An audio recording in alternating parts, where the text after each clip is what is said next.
एक लंबा गहरा सांस लें और जाने दें। एक और सांस लेंगे और सांस छोड़ते छोड़ते ओम का उच्चारण।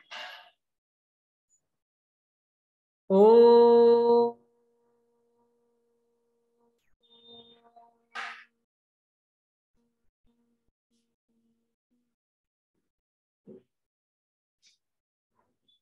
ओ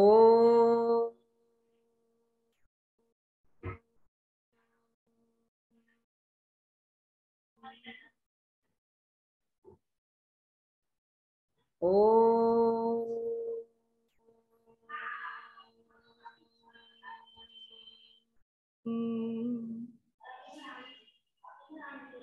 गुरुर्ब्रह्मा गुरुर्विष्णु गुरुर्देवो महेश्वरा गुरुर्साक्षात् परं ब्रह्म तस्मै श्री गुरुवे नमः।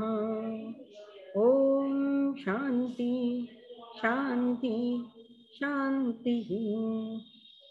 हेमा,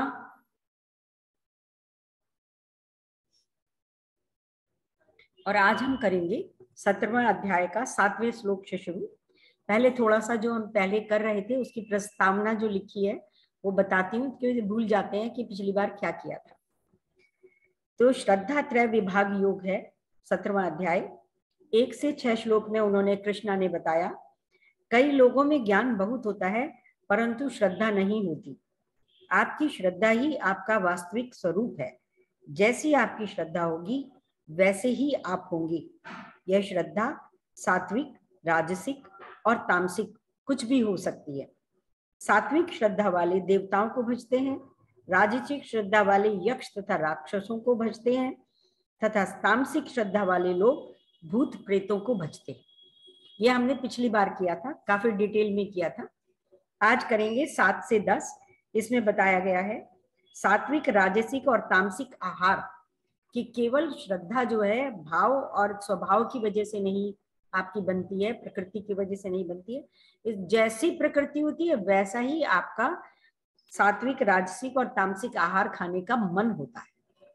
जैसी आपकी श्रद्धा होगी वैसा ही आपका आहार खाओगे। सात्विक, राजसिक और तामसिक मनुष्य सात्विक, राजसिक और तामसिक खाना पसंद करते हैं, परंतु इसका अर्थ यह कदापि नहीं है कि तामसिक खाने से व्यक्ति तामसिक हो जाएगा। यह गलत धारणा है। जैसा खाओगे अन्न वैसा होगा मन। इस जो सेइंग है, ये जो हमारी लोकोक्ति है, इसको उन्होंने खारिज कर दिया कि जैसा खाओगे अन्न वैसा होगा मन। ये बिल्कुल सही नहीं है। इस पर थोड़ी सी और चर्चा की जरूरत है, जबकि वास्तविकता और सत्य यह है जैसा आपका मन होगा वैसा ही आहार आपको रुचिकर होगा। उल्टा कर दिया उन्होंने इसको कि जैसा आहार आपका मन होगा खाने का वैसा ही आपकी प्रकृति होगी, वो ही रुचिकर लगेगा आपको। इतना अंतर है बस। अब हम करेंगे 7वां श्लोक। आहार तु अपि सर्वस्व त्रिविधा भवति प्रियः यज्ञः तपः तथा दानम तेषाम भेदम इमं शृणु। यहाँ तक कि प्रत्येक व्यक्ति जो भोजन पसंद करता है वह भी प्रकृति के गुणों के अनुसार 3 प्रकार का होता है। यही बात यज्ञ, तपस्या तथा दान के लिए भी सत्य है।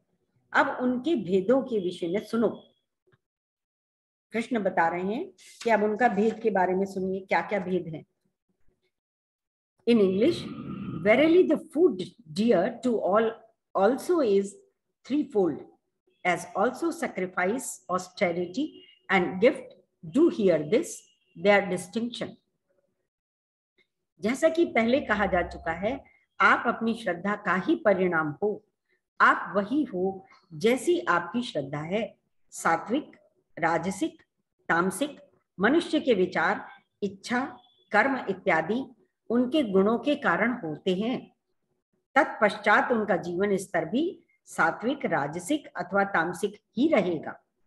न केवल विचार, इच्छा इत्यादि अपितु उसका खान पान, दान, पुण्य, तप, यज्ञ अर्थात त्याग इत्यादि भी स्वभाववश ही होंगे। आगे आने वाले 15 श्लोकों में कृष्ण जी इन्हीं सब गुणों को विस्तार से समझाने का प्रयास करेंगे। सर्वप्रथम कृष्ण जी आहार को 3 गुणों में बांटेंगे। मनुष्य के पास यज्ञ, दान, तप करने या न करने की स्वतंत्रता है, किंतु आहार ऐसा एक कर्म है जो प्रत्येक जीव को करना पड़ता है। हमारे पास इसकी तो स्वतंत्रता है कि हम कितना यज्ञ करें, कितना दान करें, तप करें, लेकिन आहार एक ऐसा कर्म है जो प्रत्येक जीव को करना ही होता है। मनुष्य सात्विक, राजसिक अथवा तामसिक नहीं बन सकता, परंतु सात्विक, राजसिक और तामसिक व्यक्तियों को इस प्रकार के आहार पसंद प्रिय होते हैं। आहार स्थूल है तथा मन सूक्ष्म है। यहाँ नियम यही है कि स्थूल सूक्ष्म पर असर नहीं डाल सकता। इसलिए यह कहना है कि जैसा खाओगे अन्न वैसा होगा मन, सही नहीं है। इसके विपरीत यह कहना सही होगा कि जैसा होगा मन वैसा ही खाओगे अन्न। जैसा आपका मन होगा आप उसी प्रकार का अन्न खाओगे। ये कहना गलत है कि जैसा अन्न खाओगे वैसे ही आप हो जाओगे। 8वां श्लोक। आयु सत्व बल आरोग्य सुख प्रीति विवर्धना रस्या स्निग्धा स्थिरा हद्या आहारा सात्विक प्रिया। जो भोजन सात्विक व्यक्तियों को प्रिय होता है वह आयु बढ़ाने वाला, जीवन को शुद्ध करने वाला तथा बल, स्वास्थ्य, सुख तथा तृप्ति प्रदान करने वाला होता है। ऐसा भोजन रसमय, स्निग्ध, स्वास्थ्यप्रद तथा हृदय को भाने वाला होता है। In English, foods which increase longevity, purity, strength, health, joy and cheer, which are savory and oleaginous, substantial and digestible are dear to the सात्विक। जो लोग सात्विक होते हैं उनको इस प्रकार का स्वयं ही अपनी प्रकृति के अनुसार भोजन पसंद आता है। इन तीनों श्लोकों में आहार की नहीं अपितु आहारी की चर्चा की गई है। जो खाना खाता है, भोजन करता है, उसको आहारी कहते हैं, उसकी चर्चा है। अपितु आहारी की चर्चा की गई है। आहारी की जैसी श्रद्धा होगी वैसा ही आहार उसे भाएगा। इसलिए मात्र सात्विक आहार खाने से कोई सात्विक नहीं हो जाता। सात्विक आहार खाने से यदि कोई सात्विक होता तो सारी साधना छोड़कर सब लोग स्वयं तथा सबको सात्विक खाना खिलाने में लग जाते। एक ही आहार सात्विक, राजसिक, तामसिक बन सकता है। उदाहरण के लिए आप ताजा सेब खाएं तो सात्विक है, सेब का मुरब्बा, चटनी बना दें तो राजसिक है, और उसी सेब का आप अर्क बनाए या शराब बना दें तो वह तामसिक बन जाएगा। एक ही फल सात्विक भी है, राजसिक भी है और तामसिक भी है। आप किस प्रकार से खाना पसंद करते हो ये आप पे डिपेंड करता है, आपके मन पर डिपेंड करता है। इस श्लोक में सात्विक आहार को 10 बिंदुओं से समझाया गया है। ये बिंदु मात्र हमें इशारा कर रहे हैं उस सात्विक स्थिति का जो हमारी वास्तविक स्थिति है। कैसे? आयु, कोई भी आहार आपके जीवन के दिन नहीं बढ़ा सकता, गुणवत्ता को श्रेष्ठ कर सकता है। आयु हमारी प्रारब्ध के अनुसार होती है, इसलिए बहुत सात्विक ब्रह्मज्ञानी व्यक्ति भी जो सात्विक स्वरूप थे वे 30-31 वर्ष की उम्र में शरीर छोड़ गए। कोई भी चाहे हम कितना भी सात्विक आहार खाते हैं, उससे हमारी आयु नहीं बढ़ती। आयु तो प्रारब्ध के अनुसार तय है एक तरीके से, लेकिन श्रेष्ठ जीवन मिलता है। वे 30-31 वर्ष की आयु में शरीर छोड़ गए, तो ये कहना कि सात्विक खाने से आपकी उम्र बढ़ती है, यह गलत है। हाँ, यह जरूर है कि सात्विक आहार से आपके जीवन की गुणवत्ता उज्जवल हो जाती है, आपका स्वास्थ्य ठीक रहता है। आरोग्य, जितना भी जीवन हमें मिला उसमें सात्विक व्यक्ति को बीमारियां आने की संभावना कम होती है, क्योंकि हैवी फूड नहीं खाते। सात्विक जो होता है हैवी नहीं होता, जल्दी पच जाता है और पौष्टिक होता है, तो उसको बीमारियां आने की संभावना कम हो जाती है। बल, सात्विक आहार खाने वाले व्यक्ति में मानसिक तथा शारीरिक रूप से बलवान होता है, मनोबल उसका बड़ा होता है, विल पावर उसकी स्ट्रांग होती है। यदि जानवरों को भी देखें तो हाथी, घोड़े, गेंडा इत्यादि सात्विक आहार खाते हैं, फिर भी बलशाली हैं। सत्व, खाने में शुद्धता हो, खाना बनाने की जगह साफ सुथरी हो, खाना बनाने वाले के विचार तथा खाना खाते समय व्यक्ति के मन के भीतर शुद्ध विचार होना, सात्विक आहार का स्वरूप है। सुख, खाना एक सुखदायी अनुभव है, एक ऐसा अनुभव जिसको करने के बाद ग्लानि से, क्रोध से अथवा भय से न उठे। खाना खाने के बाद ना ग्लानि होनी चाहिए, ना क्रोध होना चाहिए, ना भय होना चाहिए। बड़े आराम से सुख अनुभव करके आप खाना खाइए, जो भी खा रहे हैं, प्रीति पूर्वक। खाना बनाते तथा खाना परोसते समय हिंसा ना हो, डर ना हो, गुस्सा ना हो। खाना बनाते और परोसते समय प्रीति पूर्वक माहौल होना चाहिए। मांसाहारी खाना प्रीति पूर्वक नहीं होता, क्योंकि उस खाने में हिंसा अधिक होती है। रस युक्त, देखने सूंघने में हितकारी हो, अच्छी तरह परोसा गया। जो भी आप देखो कि अच्छी सी खुशबू आती है खाने की, तो आपकी भूख अपने आप जागृत हो जाती है। और देखने में भी अगर डिश अच्छे से सर्व करी गई हो तो खाने का मन होने लगता है। रूखा रहित, खाना एकदम रूखा ना हो, चिकना हो, थोड़ा सा घी जरूर हो, घी मक्खन का प्रयोग में लाया गया हो। समय बदलता है, पहले जमाने में लोग कहते थे घी खाओ, मध्य में एक ऐसा समय आया जब कहने लगे घी खाने से कोलेस्ट्रॉल बढ़ेगा, घी खाना यानी सेहत खराब करेगा। अब पुनः डॉक्टर कहने लगे हैं शुद्ध देसी घी सेहत के लिए अच्छा है। सात्विक खाना वह है जो चिकना हो, सूखा ना हो, स्थिर, थोड़ा सा ना हो, पर्याप्त हो। कम खाना सात्विक खाना नहीं होता। गीता जी में भगवान कृष्ण जी ने कहा है, उन तीनों लोगों को अध्यात्म नहीं मिलता जो बहुत ज्यादा खाते हो या बहुत कम खाते हो। अध्यात्म में रहने के लिए बैलेंस्ड फूड चाहिए, ना बहुत ज्यादा ना बहुत कम, स्वादिष्ट हो। यह धारणा गलत है कि सात्विक खाना अच्छा तो होता है परंतु स्वादिष्ट नहीं होता। सात्विक खाना अच्छा भी होता है और स्वादिष्ट भी होता है। यह बात अपने दिमाग में डाल लीजिए कि सात्विक आहार खाने से कोई व्यक्ति सात्विक नहीं होता, अपितु सात्विक व्यक्ति सात्विक आहार पसंद करता है।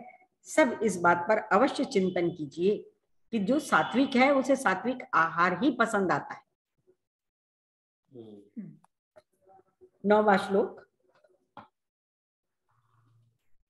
कटु अम्ल लवण अति उष्ण तीक्ष्ण रुक्ष विदाहिना आहारः राजसम्य इष्टा दुख शोक आमया प्रदाह। अत्यधिक तिक्त यानी मिर्ची वाला, खट्टा, खट्टे, नमकीन, गरम, चटपटे, शुष्क तथा जलन उत्पन्न करने वाले भोजन रजोगुणी व्यक्तियों को प्रिय होते हैं। ऐसे भोजन दुख, शोक तथा रोग उत्पन्न करने वाले होते हैं। इन इंग्लिश,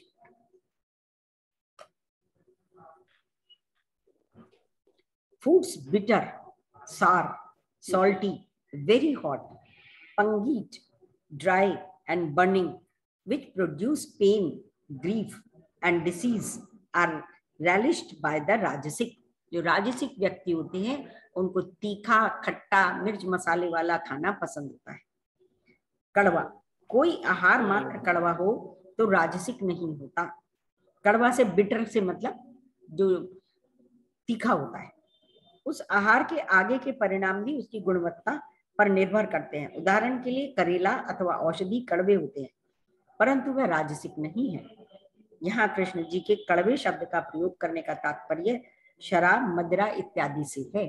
वो कड़वी भी होती है और गुणप्रद भी नहीं होती।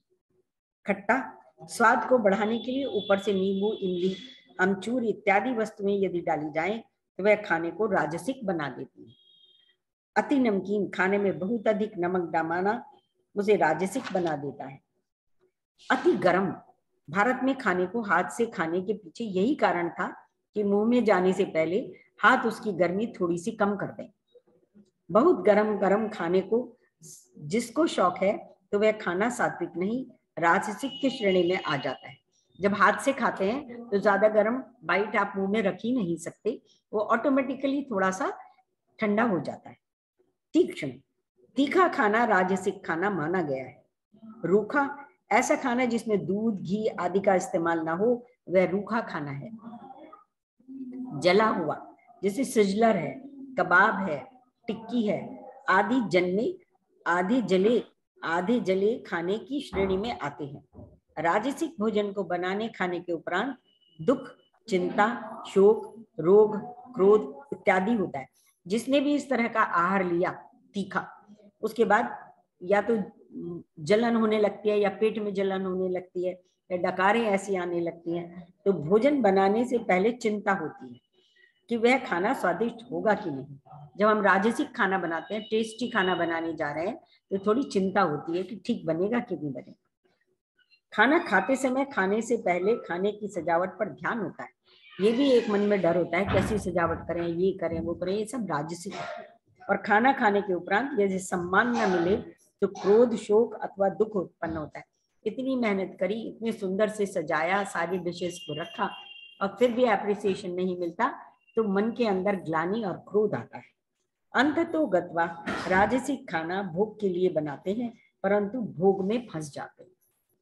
बनाते तो भोग के लिए है, ईश्वर के या जो भी हमारे गेस्ट आ रहे हैं, लेकिन हम उसके भोग में फंस जाते हैं, रोग में फंस जाते हैं। 10वां श्लोक।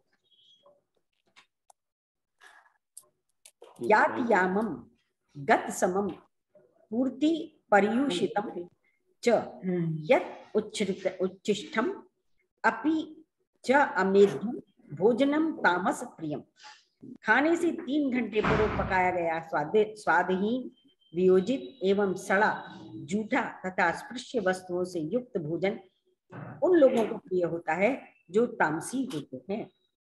अब तामसी लोगों को कैसा भोजन प्रिय होता है, उसके लिए बताया गया है। Food that is still tasteless, putrid and rotten, also refuse and impure, is dear to the तामसिक। जो तामसिक व्यक्ति हैं, उनको इस तरह का भोजन जो रखा हुआ होता है, स्टील होता है, टेस्टलेस, उसमें कोई टेस्ट नहीं होता, सब कुछ ऊपर से मिला मिलू के खाते हैं। वो नींबू, नमक, ये वो रखे हैं, बस फ्रिज में बॉइल्ड रखे हैं। तो इस तरह के रॉटन जो खाने होते हैं, जो सड़ने की कगार पे आ जाते हैं, वो तामसिक प्रवृत्ति के लोगों को पसंद होते हैं। सात्विक, राजसिक तथा तामसिक का संबंध भाव से होता है, ना कि मात्र शारीरिक कर्म से। जो भी मनुष्य सात्विक है, वह अपने कर्म को शांति से करेगा। वह खाना भी खाएगा तो शांति से खाएगा। इसके विपरीत राजसिक व्यक्ति खाना भी खाएगा तो उसमें दिखावे का पलड़ा हमेशा भारी है। राजसिक व्यक्ति की चाल, खाना पीना सब में दिखावे का तड़का बहुत अधिक होता है, परंतु तामसिक मनुष्य आलस, निद्रा और कामचोरी की प्रवृत्ति के कारण कैसा आहार लेगा, उस पर श्लोक में चर्चा की गई है।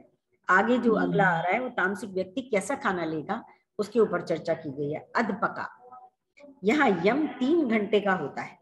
यांतायाम का अर्थ है अधपका, लिया गया खाना, न कि बासा। बासा हो गया जो पुराना रखा हुआ है, बासा होता है रखा हुआ खाना। बासा शब्द का प्रयोग इस श्लोक में आगे किया जाएगा। तामसिक मनुष्य के मूल में आलस्य है, इसलिए प्रयास कौन करे, तो झट से कोई वस्तु बनाओ, खाओ, चाहे वह आहार पूरी तरह से पका ना भी हो। कच्चा फल, 2 मिनट के नूडल्स इत्यादि खाना मात्र तामसिक आहार का हो सकता है। रस रहित, बाहर से तथा भीतर से कोई भी रस नहीं है, इसलिए ऐसे आहार में सोया सॉस, केचप इत्यादि से रस भरना तामसिक प्रवृत्ति की निशानी है। दुर्गंध युक्त, सड़ाकर पैदा किया गया आहार जैसे मदिरा, सिरका इत्यादि दुर्गंध वाला खाना तामसिक माना जाता है। सिरका, बासा, पुराना पड़ा हुआ खाना बासी की श्रेणी में आता है। कई साधकों के मन में प्रश्न यह उठ सकता है कि फ्रिज में रखा रात का खाना सुबह खा ले तो क्या बासी हो जाएगा? कृपा करके ज्ञान में शब्दों से अधिक शब्दों के भाव को समझें। यदि आपकी प्रवृत्ति में आलस्य है तथा काम को टालने की प्रवृत्ति है, तो आप तामसिक हो। यदि आप किसी श्रेष्ठ लक्ष्य के लिए और समय का सदुपयोग करने के लिए आप फ्रिज का खाना खाते हो, तो वह तामसिक नहीं है। फ्रिज में आपने रखा है, श्रेष्ठ काम करने जा रहे हैं, तो उसके लिए अगर आपने रखा खाना खा लिया समय बचाने के लिए, तो तामसिक नहीं माना जाएगा। लेकिन अगर आप आलस्यपूर्ण है, कुछ करना नहीं चाहते और जो पड़ा है, सड़ा है, कच्चा पक्का आपने खा लिया, दैट इज तामसिक। जूठा, जूठा खाना बीमारी का घर है। खाने के माध्यम से कीटाणु हमारे शरीर में अधिक घुसते हैं। यदि किसी रोगी मनुष्य का छुआ खाना खाया जाएगा तो बीमारी बढ़ती ही बढ़ती जाएगी। अपवित्र, खून तथा वीर्य से पैदा हुआ मांस, मछली, अंडा अपवित्र आहार हैं। इस तरह के आहार को खाना तो दूर, उसकी चर्चा करना भी बेकार है। इसलिए साधक अपनी बुद्धि का इस्तेमाल करें और ऐसे पदार्थों को खाना तो दूर, इस पर लिखना भी भोजन का अपमान है, ऐसा बताया।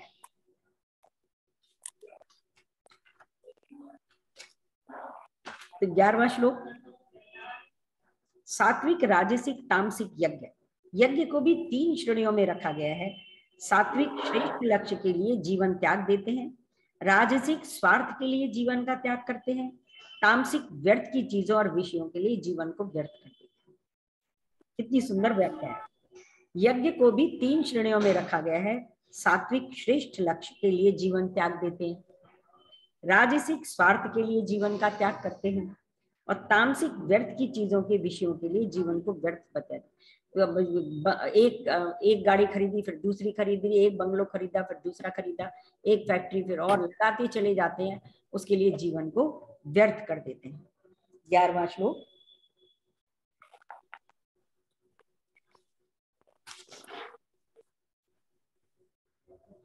अफल आकांक्षी भी यज्ञ विधिदिष्ट यह इज्जति यष्टव्यम एव इति मनः समाधाय सह सात्विकः।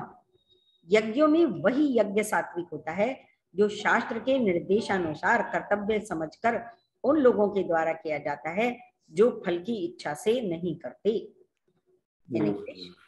The sacrifice offered by those desiring no fruit as enjoyed by ordinance with the mind well resolved that they should merely sacrifice, that is sattvic. अगले 3 श्लोकों में कृष्ण जी 3 तरह के यज्ञों की चर्चा करेंगे। यज्ञ अर्थात अपने जीवन को किसी लक्ष्य के लिए त्याग कर देना। यज्ञ अर्थात जिसमें हवन कुंड आपका कर्म क्षेत्र हो, आहुति आपके जीवन को उस कर्म क्षेत्र में स्वाहा की प्रतीक हो, तथा विभूति यज्ञ का फल माथे पर लेने का विधान हो। विधि दृष्टा का अर्थ है जो कर्म विधान से आपको दिया हो। राज्य का कर्म विधान सभा बनाती है, हमारे कर्म प्रकृति के विधान बनाते हैं। अपने वर्ण, आश्रम, क्षमता तथा स्वभाव से जो कर्म स्वतः मिलते हैं वे विधि द्वारा प्रेरित माने जाते हैं। उदाहरण के लिए आप गृहस्थ हो तो आपसे यह अपेक्षा की जाती है कि आप अपने गृहस्थ कर्म कीजिए। यष्टव्यम का अर्थ है करना ही है, आपके पास इसके सिवा दूसरा चारा नहीं है, करना ही है। आप अपने कर्मों से भाग नहीं सकते, भागकर जाओगे कहाँ? जहां भी जाओगे आपके कर्म आपके साथ रहेंगे। समाधाय अर्थात कर्म को मन के लगाव के बिना करना। अफलाकांक्षी अर्थात जो भी फल मिल जाए उसे स्वीकार करना। अंततो गत्वा सात्विक कर्म का निचोड़ यही है कि आपको प्रकृति ने जो भी कर्म स्वतः दिया है उसे आपको करना ही पड़ेगा। ऐसे कर्म को बिना लगाव, मोह, दंभ, क्रोध इत्यादि से कर दो। उसके उपरांत जो भी फल मिले उसे सहर्ष स्वीकार करें।